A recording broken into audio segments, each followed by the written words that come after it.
ആ വാക്കുകളൊന്ന് കേട്ടു നോക്ക്. കുഞ്ഞാലിക്കുട്ടി സാഹിബിന്റെ വാക്കുകൾ. നിങ്ങളെ പിന്നാലെ നടന്നില്ലേന്ന് പറഞ്ഞു. അതിലപ്പുറം ഞാൻ എന്താ വേണ്ടേ? നിങ്ങൾ പരമാവധി അത് മുടക്കാൻ ശ്രമിച്ചു.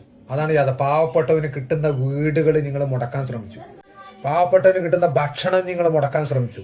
എന്തൊക്കെ നിങ്ങൾ പറഞ്ഞു അതൊന്ന് കേട്ടു നോക്ക്. സർ, ഞങ്ങൾ ഡേ 1 പറമ്പായ ഭൂമിക്ക് പോയി അഡ്വാൻസ് കൊടുത്ത് നിങ്ങൾ സഹകരിക്കുമെന്ന് പറഞ്ഞ് നിങ്ങളുടെ പിന്നാലെ നടന്നതാണ് ഇത്.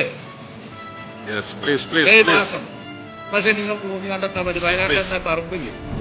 അങ്ങനെ ആഫീസിലേയും വന്നില്ല.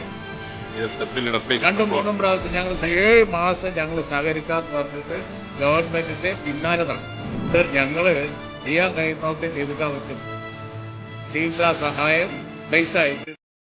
അത് മാത്രല്ല, നിങ്ങൾ പിന്നീട് അതിനകത്തൊരു കല്ല് വെക്കാൻ അനുവദിക്കില്ല. നിങ്ങൾ അവിടെ ഉള്ള വില്ലേജ് ഓഫീസറെ കൊണ്ടാണ് നിങ്ങൾ തടയാൻ ശ്രമിച്ചു. സ്റ്റോപ്പ് മെമ്പർ കൊടുത്തു. എന്തൊക്കെ നിങ്ങൾ തെമ്മാടിത്തരം നിങ്ങൾ കാണിച്ചു.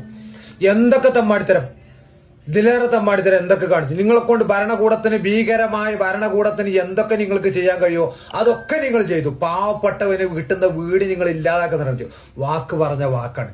അതാണ് ലീഗ് വാക്ക് പാലിച്ചിട്ടുണ്ട്. പൊതു ഖജനാവിൽ നിന്ന് പാവപ്പെട്ടവര് 10ഉം 50ഉം 100ഉം 1000ഉം 10,000 കോടിക്കണക്കിന് രൂപ പൊതു ഖജനാവിലേക്ക്, ആയിരക്കണക്കിന് 1000ന്റെ അടുത്ത് കോടി രൂപയോളം നിങ്ങളുടെ ഖജനാവിലേക്ക് വന്നിട്ട് ഈ സർക്കാർ എന്താണ് കാണിച്ചത്? കൊടുക്കാത്ത, ഉണ്ടാക്കാത്ത വീടിന് താക്കോൽ കൊടുക്കണോ? ചേലക്കാതെ പോയിടാ അവിടുന്ന്.